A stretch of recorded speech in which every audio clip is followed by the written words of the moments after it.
Hello viewers, ಸ್ರವಂತಿ ಸೋಮಕ್ಕೆ ಸ್ವಾಗತ. ಇವತ್ತು ನಮ್ಮ ಮನೆಯಲ್ಲಿ ಕರ್ನಾಟಕ ಸ್ಪೆಷಲ್ ಬಿಸಿಬೇಳೆ ಬಾತ್ ಹೆಂಗ್ ಮಾಡೋದು ಅಂತ ನೋಡೋಣ. ಇದು ತುಂಬಾ టేస్ట్ ಮತ್ತು హెల్దీ రీ. ఓ ఏ భాష అనుకుంటున్నారా? ఇది మన కర్ణాటక రాష్ట్ర భాష కన్నడ అండి. ఈరోజు మన స్రవంతి సోమ్లో చేసుకునే స్పెషల్ కర్ణాటక స్పెషల్ బిసిబేలే బాత్. ముందుగా స్రవంతి సోమ్కి స్వాగతం. ఈ బిసిబేలే బాత్ ని వేడి వేడిగా తింటే చాలా బాగుంటుందండి. కంపల్సరీగా అందరూ ట్రై చేయండి. అందరూ ఎంతో ఇష్టంగా తింటారు. మరెందుకు ఆలస్యం, ఈ బిసిబెలాబాత్ ని మనము 5 స్టెప్స్ లో చేసుకుందాం. స్టెప్ 1, మనకు కావాల్సినవి 1 కప్పు రైసు, 1 కప్పు కందిపప్పు, 1 టమాటా, 1 మునక్కాయ, 1 బంగాళదుంప, కొద్దిగా బీన్స్ చూపించినట్లుగా కట్ చేసి పెట్టుకోండి, కొద్దిగా గ్రీన్ పీస్, కొత్తిమీర. తర్వాత 1 ఎర్రగడ్డ, 2 క్యారెట్, 4 పచ్చిమిర్చి ఇలా చూపించినట్లు కట్ చేసుకోండి. కొద్దిగా కరివేపాకు, కొద్దిగా జీడిపప్పు, 1 చిన్న నిమ్మకాయ సైజులో చింతపండుని 1 కప్పులో నీళ్లు పోసి నానబెట్టుకుందాం. 2 లేదా 3 టీ స్పూన్ల బిసిబేలే బాత్ కావాలండి. ప్రియా కానీ ఎంటీఆర్ కానీ ప్రిఫర్ చేయండి. మిగతావి ట్రై చేశాను, అంతగా అనిపించలేదు. మీరు కావాలంటే ట్రై చేయండి.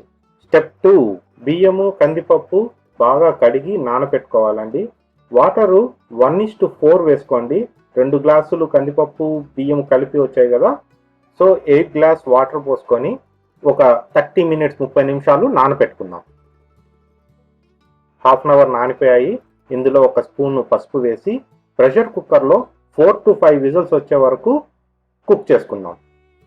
స్టెప్ 3, విజిల్స్ వచ్చే లోపల 1 ప్యాన్ తీసుకొని దాంట్లో 2 స్పూన్ల నెయ్యి, 2 స్పూన్ల ఆయిల్, ఇక్కడ కోకోనట్ ఆయిల్ వాడామండి. మీరు ఏ వెజిటేబుల్ ఆయిల్ అయినా ఆర్ పీనట్స్ ఆయిల్ అయినా సన్ఫ్లవర్ ఆయిల్ అయినా వాడచ్చు.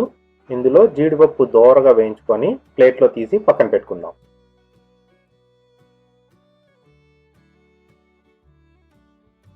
ఇందులో కొద్దిగా ఆవాలు, జీలకర్ర, ఆవాలు చిటపట అన్నాక తరిగి పెట్టుకున్న పచ్చిమిర్చి, ఆ తర్వాత కరివేపాకు, ఆ తర్వాత ఆనియన్స్తో పాటు 2 స్పూన్స్ సాల్ట్ వేసుకొని లైట్గా ఫ్రై చేసుకుందాం.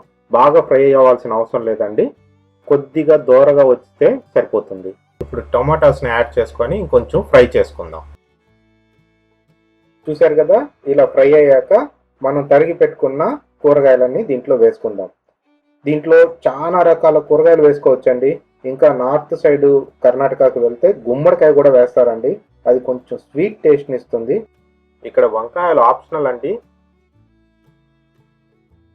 వీటన్నిటిని బాగా కలిపి 1 చిన్న టీ స్పూను పసుపు వేసి 2 నుంచి 3 నిమిషాలు మగ్గనిద్దాం.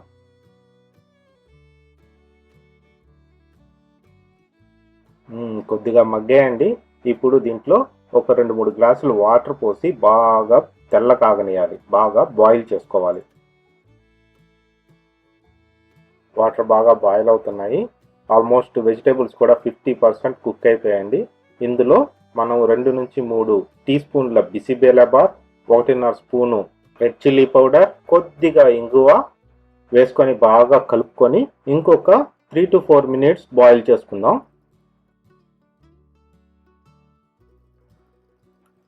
వావ్, ఎంతో కలర్ఫుల్గా ఉందండి. దీంట్లో మనం ఇప్పుడు చింతపండు రసాన్ని వేసుకుందాం. చింతపండు రసం ముందే వేస్తే ముక్కలు త్వరగా ఉడకవు, అందుకని ఇప్పుడు వేసుకోవాలి. ఇంకొక 5 మినిట్స్ కుక్ చేసుకుందామండి ఇలానే.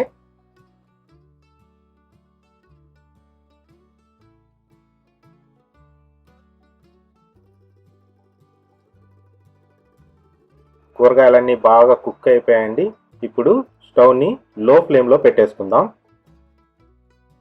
స్టెప్ 4, మన రైసు కందిపప్పు చూసారా ఎంత బాగా ఉడికిపోయిందో. కలుపుతుంటేనే బాగా మెత్తగా అయిపోతుంది.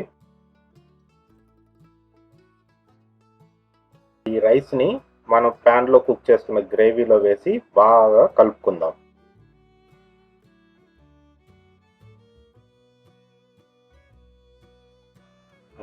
మంచి స్మెల్ వస్తుందండి, నాకు ఇప్పుడే నోరు ఊరిపోతూ ఉంది. ఇంకొద్దిసేపట్లో మనం వేడిగా తినేద్దాం.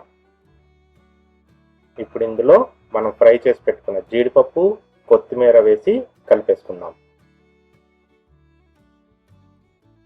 ఫైనల్గా కొద్దిగా నెయ్యి కలుపుకుందాం. చూసారా ఎంత సింపుల్గా మనకి బిసిబెలాబాత్ రెడీ అయిపోయిందో. స్టెప్ 5 రెడీ అయిపోయింది కదా. స్టెప్ 5 ఏంటి అని అనుకుంటున్నారా? అందరికీ నచ్చేదండి. ఫైనల్గా తినేయడమే. కార బూందీ లేకుండా బిసిబెలాబాత్ కంప్లీటే కాదండి. సో ఖచ్చితంగా కార బూందీని ఇలా పైన చల్లుకొని తిందాం. కొంతమంది పొటాటో చిప్స్ యూజ్ చేస్తారండి. అథెంటిక్ వే అంటే కార బూందీనే.